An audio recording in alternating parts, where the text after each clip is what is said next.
Coming off a big win against East Clinton, getting ready to open back up here. Coach, give us a little bit rundown on last week's game. Well, we won 59-0 and came out and, just handled business. The biggest thing we took from it was we executed what we needed to do. We completed the passes. We got good yards. Defense just kept, taking them out of their what they wanted to do. We kind of knew going in that they were going to run the ball and try to slow the game down.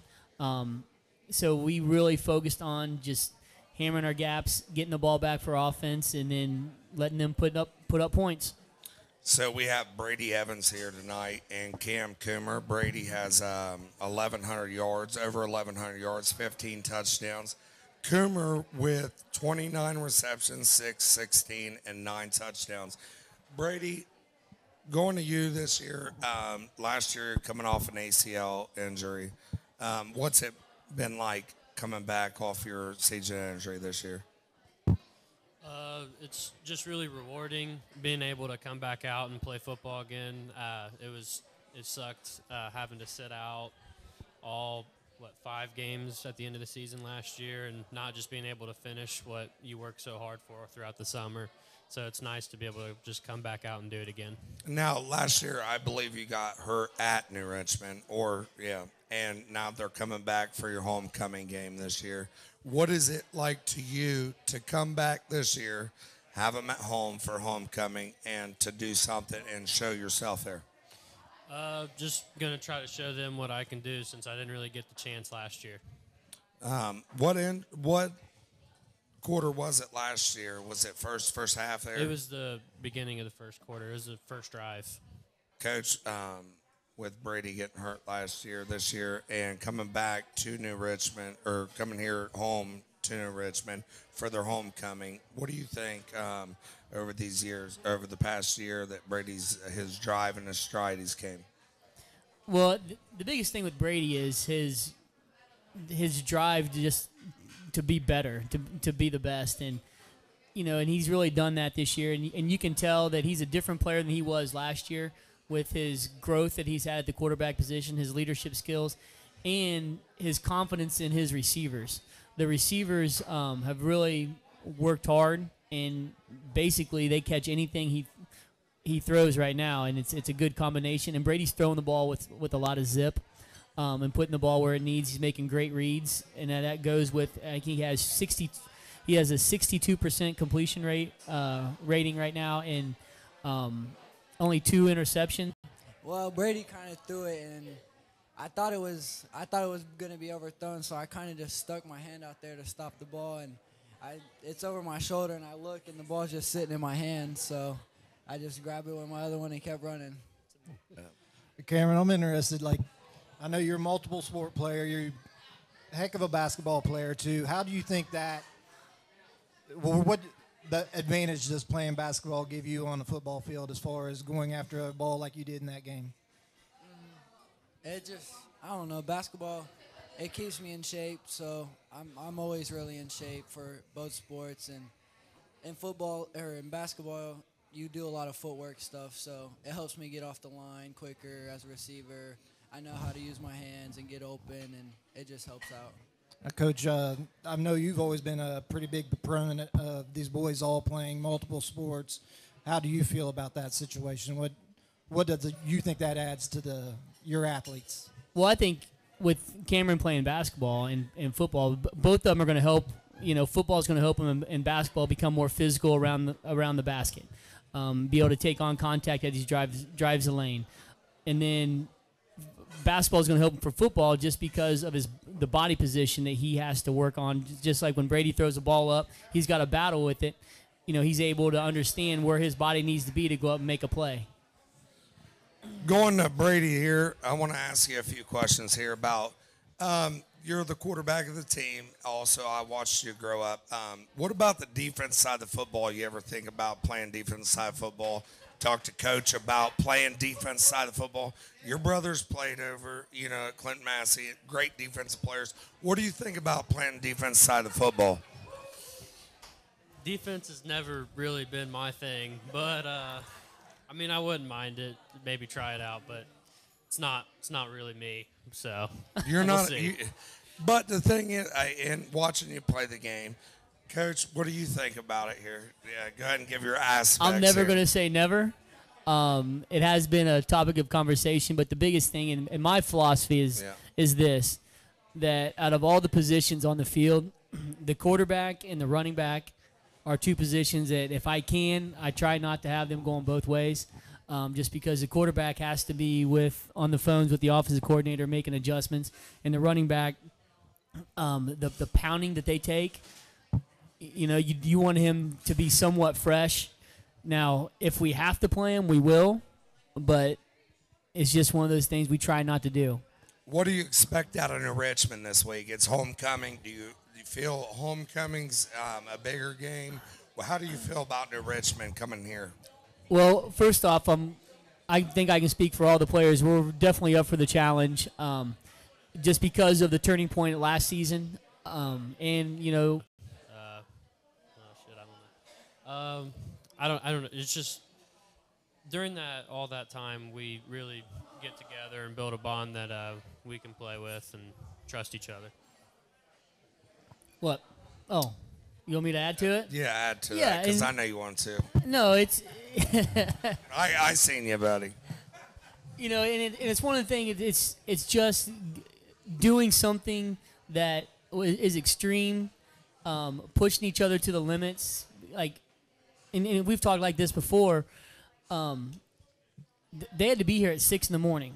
Some of them are getting up at 5:15, 5:30 in the summer and getting there to make sure they're there at time because we start at 6 o'clock. And that's just completely uncomfortable for any high school kid.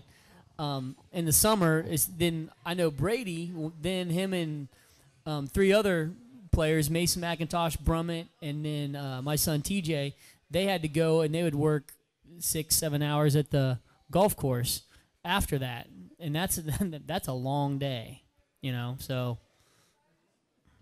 Cam, going back and with AAU basketball, I know you play a lot of basketball and things and doing your work there, playing basketball and football. What is it like coming back playing football? And you're one of the top receivers in the SBAC coming into your league play this year. What's it like? Is there any expectations on your shoulder? I mean, looking at Brady's throwing you 9 touchdowns. You have 9 touchdowns, 616, doing a great job this year. What's your expectations for the rest of the year here? Nothing high. I'm just going to keep doing what we're doing. Brady's getting me the ball. I'm going to make as much plays as I can and just do what we do. Coach, with basketball going on and like Chad was talking about, is that tough, the transition, or you guys work together, you and the basketball coach here, you guys work together in the weight room? How's that go? Yeah, Coach Nosk and we work together in the weight room. And the good thing is I was a basketball kid growing up and stuff. I had hoop dreams. I wanted to go to Indiana, and then I realized I was vertically challenged and, and really couldn't compete. So I had to take – Hey, easy. Listen to Ricky Rick. The Ricky Rick back there. He's a baller. Coach Kellen is a baller. I still root for him. The man behind the curtain.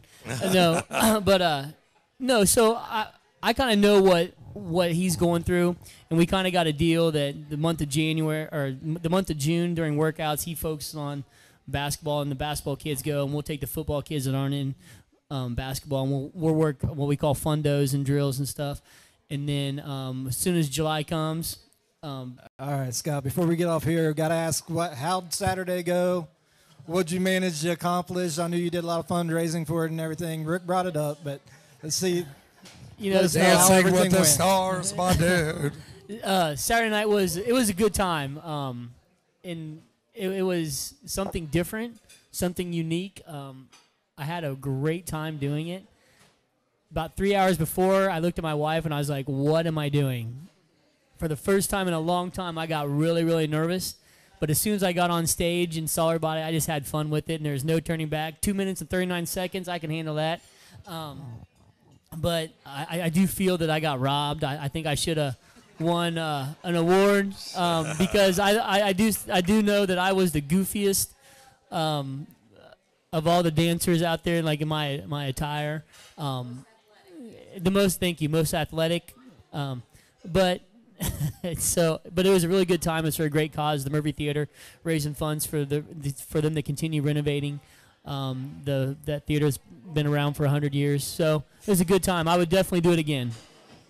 Did you get to go out, Brady, and check him out? Did you check Coach Kellen out? No, I didn't have the chance. He was at Bowling Green University. Give me a prediction before we get off here. I want a prediction from you, Brady. The score of this week's game here. I'm big not W. sure. A big W. No. That's I all predict right. a win for the Hurricane. Yeah, just a big W. Yeah. Coach, hey, thanks for having you. Hey, thanks for having us, Chris. Appreciate it. Chad, It's thank you. WCAA 106.9. Scott Killen, Cam Coomer, and Brady Evans. Part 2 of it will be Wilmington College. I appreciate you guys so much. Thanks, fellas. Thank you so much.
Welcome back to WZA 106.9 here on CampusNation.com. Tonight's sports show is brought to you by Accurate Machine and Weld. You can contact John Mashevsky at 1937-584-4518 for all steel and aluminum sales. Also by Chaz's DJ Service. Event can be bring by music, reunions, birthdays, and parties. And any other events, contact Charlie at 937-218-2290. Next up here, we have Wilmington College on our sports show here. Coach, you guys are coming off a little loss there, homecoming loss there, 31-24. Explain a little bit from last week here. Yeah, it was certainly an exciting game all the way down to the end. We got out early in the first half, really set ourselves up to go into halftime with a lot of momentum, and then made some critical mistakes offensively, backed up in our own territory. Defense did a good job of minimizing the damages. So we got to halftime and really let the momentum get away from us. Came out in the second half and it really sputtered getting out of the gate. And it got to a point where I think they went up 14 and had the ball. And our guys really rallied up. You know, our defense played well all game. I don't think they gave up more than 250 yards to Muskingum, and gave us the offense a chance to get back in there. Had a late touchdown to Luke Richardson there from Clinton-Massie to get it to a score. And then we got to stop, force them to punt with about 20 seconds left. And we sent all 11 guys on our punt block team. We sent everybody we had. I actually sent a couple of coaches off the sideline to try to block that thing too. And then they snapped it over the punter's head, and it was a mad dash for the football, one bounce away from scooping and scoring that. But long story short, we had the ball with a chance to tie on the 15-yard line going in with about 20 seconds to go, and they kind of got to us there, put pressure on our quarterback, ball popped up, and they recovered it, and that was the end of it. But love the fight in our guys. No doubt about it. There were times in that game where we could have folded up shop, and that game could have got pretty ugly. They rallied up, kind of rallied around each other, and found a way to put themselves in a position 15 yards away with 20 seconds left in the game and to win OAC games is not easy in the first place. So to have that opportunity is something with a young football team, they're going to look back on that moments here, hopefully later down this season, and say, okay, we've been here before, and learn from that experience and pull out a win there. Because if we'd have scored, I was faking that thing, going for 2. We were walking out. We were going to bring the house down with that thing. Now, going back, you guys play Heidelberg this week. You, Coach Philly, and Coach Byrne have a little bit of ties there at Heidelberg. Why don't you explain to the people around here listening, tuning in, some of the things? Yeah, Heidelberg's a very, very, very special place for me. All my little kids were born there in Tiffin, Ohio, and some of my best friends now here. I'd say the biggest difference has to be like the culture they instill upon the program. No doubt about that. I mean, before they got here, we were a team that just revolved around bad mistakes, if that makes sense. Yeah. And since they've gotten here, we still make those mistakes, like not off the field. On the field is what I'm talking about. Off the field, we haven't had no problems at all this year and stuff like that. But on the field, we are a young team, like Coach Moore said. But between myself at center and Saul Boisel at right guard, there's 56 games of experience there. That's more than the entire offensive roster combined. Just between, But what is it like going from a tackle to a center? What's it been like, your transition here? And how did you handle that when Coach Brian Moore came in? I mean, if I was compared to something, it'd be like being a right-handed batter in baseball, trying to swing a bat left-handed. That's what it's like. I mean, it is a completely different footwork, like as far as footwork goes, as far as the guys you're going up against inside. I mean, those are some big boys down inside. But when you're out at tackle, you got the defensive ends that are more fast. You got to have quick feet out there. But inside, you really got to have that power. And you can also, you can be lighter, in the butt like I am. But you see me, I'm 250 pounds, but I have help inside like that. We also have Zach Zervis here. You were played at Washington Courthouse and Clinton-Massie. Yes, sir. See, this year, your first year playing defensive side of the ball. How's that been for you so far? Yeah, I switched over last year, and it's been quite a difference moving from tailback to strong safety, but I'm getting the hang of it, and it's really enjoyable. I watched you play there at Clinton-Massie for a few years from here in Clayton County, being a part of this program, part of this community. The transition, though, and having now this is your first year, second year here at Wilmington. Correct. What has it been like from transitioning from high school to college for you? From high school to college is a dramatic difference in the culture and the community around it. I really love playing here in Wilmington and having the support from people around the community and just taking that next step. Coach Thomas, you guys got a big win on JV status there. Yeah, we did. We did. Let's talk a little bit about that here and how you're trying to build up the program, doing things right, making the next step here. I want to hear it. Yeah, we roll out there with 50 guys on Mondays. Last week we played at 7 p.m., but today we played at 4. Of guys that are scout guys in practice and not running our offense whatsoever. And now we got to run out on Mondays and get to our stuff and get better. Tough conditions to play in today. Had to run the rock. Had to carry Christian Pointer carried us quite a bit. Ended up finishing 14-8 with the last end of the game, minute left. Thomas Westmoreland. Tomorrow night at 9 o'clock when we hit the field of practice, are we back engaged and moving forward? And, again, that's part of the growth process. It's part of having young kids. That's why you count on some upperclassmen to bring some of that energy, to bring some of that focus tomorrow night to make sure that we're not letting a tough loss in Muskingum affect us going forward. Coach, what kind of advantage is it having a coaching staff that you're familiar with, guys that you've been with for a long time, when you come off a loss? But when you know the cards are on the table, these guys have your back. You know they're doing everything, working as hard as you are to get this to the next level. Yeah, it does mean a lot. It does take a lot of stress off me where I don't have to feel like if I'm not there watching over their shoulder, I don't have to second guess what's getting done. I know those guys are working. I know they're working as hard as they can.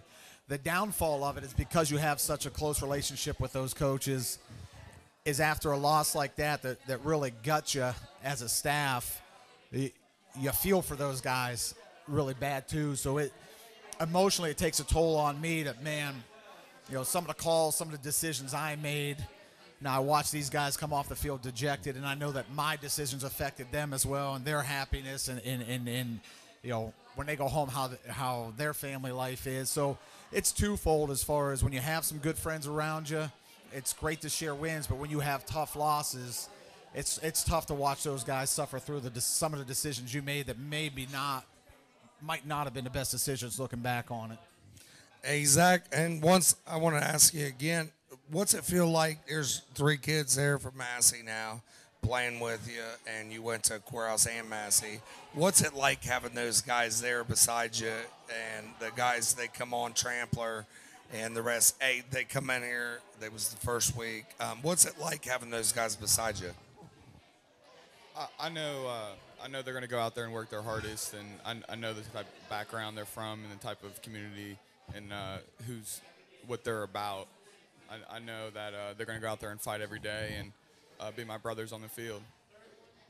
Well, Coach, what can we expect to see from Muskegon this weekend? What are from Heidelberg? Heidelberg, I'm sorry. Then you're going to see everything from those cats. I'd expect every trick play possible, every fake punt, fake field goal. Coach Jacobson's going to blitz people from weird places. He's going to have like 10 DBs out there on plays and blitz 7 of them. Offensively, just like everybody else, this will be repetitive every week. Everything's going to run through their quarterback. He's kind of their main deal there. They lose a lot of guys on offense and defense, and I think right now they're trying to find their identity with their new personnel as well.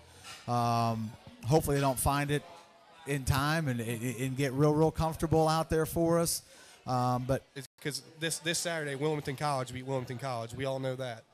Now, one thing I will say is when it all does click and it all keeps going, like I said in the last question, we're going to be a force to be reckoned with in OAC. Coach, you did play to a packed house the other night. Are you starting to see some of the benefits of being out in this community, getting more involved? Are you seeing like more kids interested in what's going on with Quaker football? Yeah, and I think it's been tremendous. I just took a phone call on my way here from a local high school coach who's talking about bringing 3 kids to our game next Saturday. And I think all the legwork of our coaches getting out, and that was, like I said, that was one of the things we wanted to establish when we first got here is take care of the state of Wilmington, take care of that 30-mile radius. Our coaches are out every Friday night. You know, sometimes I'm getting to 2 games a night. I'm going to first half of one game, getting in the car at halftime, getting over to another game. Our other coaches are out there doing the same thing, and we are seeing the results of it. I know, and these guys have been involved in the community here as well with our community service getting into schools, and I think you saw that on Saturday as people want to see, they're starting to hear, hey, there's a change, it's coming, and they wanted to see it firsthand, and I think they got a small glimpse of what the potential is in this place, and we're coming, and it's coming faster, I think, than what a lot of people believed was possible. Well, I can say from living here, I've lived here my whole life, there's more buzz around Quaker football than there ever has been. It was, when I was a kid, it was like that little side of town was on an island by itself. Right. You got everybody in town talking about it, so it is exciting. Yeah, it is good, and again, there's a vision I have because I kind of been through that before. But if it's just my vision, if it's just my words, it's irrelevant. It's the fact that we've got some assistant coaches that buy in that vision. We have some upperclassmen that certainly sacrificed to stay here and believe what I was preaching when I first got here and didn't turn their backs for me and run away. They kind of ran to it. And certainly we recruited some kids on that same vision that are now here. And I think you're starting to see a fully functioning team that has one singular purpose in mind, and they're patient and they understand that it isn't going to happen overnight, but they're willing to sacrifice. They're willing to take some punches to get some punches, and we're starting to get some punches. What do you expect out of the Quakers? What does everybody need to expect out of the Quakers this week facing Heidelberg? You're going to see out of our Quakers the same thing you've seen every week so far this season. You're going to see a team that's going to fight in all 3 phases of the game, that's not going to get down on each other, that's not going to stop believing in each other, and it's going to find a way to stick in that game as long as we possibly can and give ourselves a chance to win. And that will never change from this day forward at Wilmington College. Well, this is Wilmington College. Coach Thomas, good seeing you. Coach Moore. Appreciate it, Chris. Thanks for everything you guys do, man. Good having you guys, Nick. You guys. Coach Donaldson, we're coming for you, baby.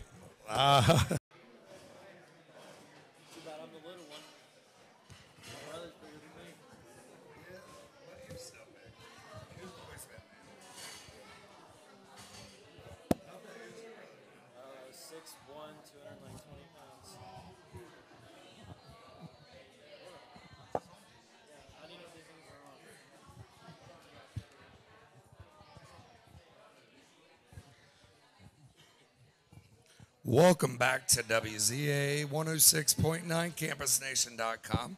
Tonight's sports show is brought to you by Accurate Machine and Weld. You can contact John Mashevsky at 1937-584-4518 for all steel and aluminum sales. Also by Chaz's DJ Service event. Bring music to the reunions, birthday parties, and other events. Contact Charlie at 937-218-2290. Also, S&S Life Insurance, located in Savannah, Ohio. They offer life insurance for especially young people. S&S also assists you with your Medicare gap coverage. Their number is 937-218-2290. We are back here for our third segment of the Clinton County Sports Show. We have East Clinton Astros here with head coach Jeremy Yankee and Robert Norman here, player for East Clinton Astros. Coach, coming off a big loss this week, but now we're coming in, open up league play. What do you feel about it? Well, I told the kids Saturday, we started talking about Williamsburg and being in league play and how we are 0-0 now in the league. And I watched a lot of film of them, and they remind me a lot of Greenfield in that they have a new coach this year, and they look a lot better than they did last year on film. So, and we know how our Greenfield game turned out. So they like to just run the ball. They really don't like to throw, although when they played Hillsborough 2 weeks ago, they did put 35 points on Hillsborough, and I was like, talking to Coach Olds, I'm like, man, how is that possible? How did they score 35 on Hillsborough? Because Hillsborough's got a pretty stout, front line, and there were some big kids up front, and really got to looking into it and looked at the stats, and they completed 12 passes for 250 yards on Hillsborough, which coming into that week 4 game, they'd only completed 3 passes all season to their team and 3 to the other team. So they don't like to throw. Yeah. But they knew they could throw on Hillsborough, and that's something that we felt like we could do against Hillsborough going into that game. And, of course, we played in a monsoon and completed 1 ball. But they threw on Hillsborough with some success. Now, they're 1-4. All 4 of their losses have came to teams that are. We got into high school. We lifted more. We're still focused. And even during practice, you goof off. There's a chance you can get kicked out. All the time. We're trying to straight kids up. It's not just playing football. It's a learning game. we're getting ready for the real world. Once you hit your senior year, it flies by quick, and you got to realize, hey, I'm going to graduate and leave. Robert, you mentioned earlier about time flying, and believe me, when you get older, it flies a lot quicker than it does now. But senior year, what do you want to leave at East Clinton? Playing for your coach, what do you want the young guys, the freshmen, they're starting right now, what do you want them to see from you about the way you prepare and play football? I just want them to see that. I'm never going to give up, and I'm going to try to push everyone as much as I can. Freshman, senior, you always got to chew people's butts, no matter what. If you're a freshman, dig into a senior. If he's not working hard, tell him. Hey, they got to step up. They're a senior. You're supposed to look up to them, not them look up to you. It can be either way around, but, we got to come together as a team. We got to find that bond. This is for both of you guys. How much involvement do you still have with the Pee Wee programs to this point? Do you? Yeah, I didn't know. too. If I know you coached it forever. Do you still go watch them? Do you? I do. I don't get out to their practices as much as I'd like. It's just hard because I'm generally not leaving Lees Creek till 6:37, and they start practice at 5:30 in Sabina. So it's hard to get out there. I'm generally at most all their home games, although I haven't been there yet this season. They've only had 1 of them. But I'm generally at the home games. I coached still with a lot of those guys. Coach Breckel took over. I coached with him for 10 years prior to me going to high school. Lester Robinson's been there for, probably 13, 14 years now. How many of those was Coach Weisskopf available? How many 10? years? Yeah. Probably 10, yeah. 2003 to 13, yeah. 10 years. 10 years. That's the one thing that we had at the Pee Wee level is I had, I coached for 22 years, and there were a lot of guys who were assistant coaches for 10-plus years. We had the same staff for a long time, a lot of good guys. And really one of the reasons why we stood out. None of us were dads. I mean, we all coached because we want to coach, and we had a consistent pattern that we all did. We coached our spots and did our jobs, and that's why we had so much success for so long, because all those coaches did such a great job. How hard is it now, and as you become a high school coach, to get the guys that you want and to get everybody in order? And the thing is, high school football takes a lot more time than just youth football. So how hard is that? You just feel like they don't have to listen. They can play. They want to play. But back then, if you had an attitude like that, I mean, you'd be on the sideline just like that. I mean, we had 40, 50 kids. We could just rotate in. And, I mean, we never had to give up. I mean, now it's just a kid rips into coach. I mean, you're on the sidelines, and you ain't playing until third, fourth quarter. Coach, and we talk about that week in, week out, going back and forth with the kids now from when they was young and discipline. There are so many kids, even across the board in Clinton County, that sit and do not play football just because discipline, the character, and let's talk a little bit about that. I want to hear your perception of it here. Well, that's a very tough subject. I tell people this, playing high school football, a lot of young men think this is tough because it does take time, it does take commitment, and a lot more than most other sports because it's year-round. It's year-round. You have to compete. If you want to be good at it, you got to put time into it. And for some kids, that's just too much. It's asking too much, and I get that. I understand that. But I've said before that, like playing high school football is not the toughest thing you're ever going to do in your life. If it is, I feel bad. I feel bad for that young man. I really do, because they're eventually going to look back and say, I wish I could do that again. And I've already had players come to me that graduated in the last year or so and be like, man, Coach, I wish I could do that again. And these are guys that I had to get on to be committed while they were there. They just don't understand that, I don't know. It's a frustrating thing sometimes to try to teach a guy. And I've told kids this too, like, sadly, most high school athletes don't realize how good they could have been until there's no games left to be played. They're out of games, and then they realize, man, I really messed up, or I could have done so much more to prepare myself. But there's just too many things for kids to do now, I think. And I mean, I hate using it as an excuse, but like our football team, like today, school gets out at 2:30. We're in meetings at 2:45. We did a lot of meetings today in film because of the weather, and so we had a good hour and 45 minutes of film and meetings, and then we went down to the weight room, about an hour and 15 minutes of that. So, we're watching film, telling you got to do this, got to do that. You got to be here at this time. You got to listen. You got to have respect. You got to do all those things. Today, so many kids can just go home, walk into the house, say hi to mom, dad, go in the room, shut their door, put their earphones on, play their game, and no one's bothering them. So, there's too many easy things for kids to do, and that's really a shame. I just feel bad for kids in today's society, honestly. Robert, how much do you fellow seniors, you and other fellow seniors, take that upon yourself? We play, we coach. How are we going to get that environment back here at East Clinton? I mean, what knew. are we going to do? I wish I knew. I wish I had an answer to that. And we had a really long meeting Saturday morning, and a lot of these kids that are in that room, I did coach them in youth football, and I'm like, guys, listen, at this point, I don't think anyone has a better idea than myself the difference between playing Pee Wee football and high school football. Two totally different things. Totally different. I said, all of you guys played then, and tell me about it. Like, what did you like? Well, they loved it. It was fun, and we had a good time, and we always won. And I was like, okay, what's the difference now? Like, what did we do then that we don't do now? What's the difference? And they're kind of thinking and stumbling, and I'm like, from my standpoint as a coach, it's all your attitude. There's your difference. Because when you were young, like, you feared practice in a way that you wouldn't dare goof off. You just listened and focused and did everything we asked. And now we don't do that.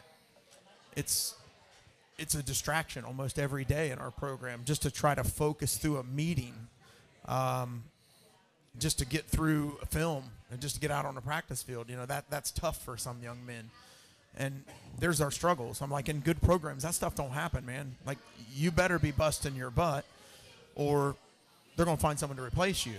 And, you know, with low numbers, that's hard to do that. But, you know, I mean, I've told our guys that they, you know, the thing that we're starting to notice as coaches are on Friday nights, we have a lot of guys that care about winning. Saturday through Thursday, we don't have that many that care about winning. And if you don't care about, like I told them today, like if you don't care about winning on Monday, it's hard to win on Friday. And I don't think enough of our kids realize that, because that's the truth. Like, you better care about it every day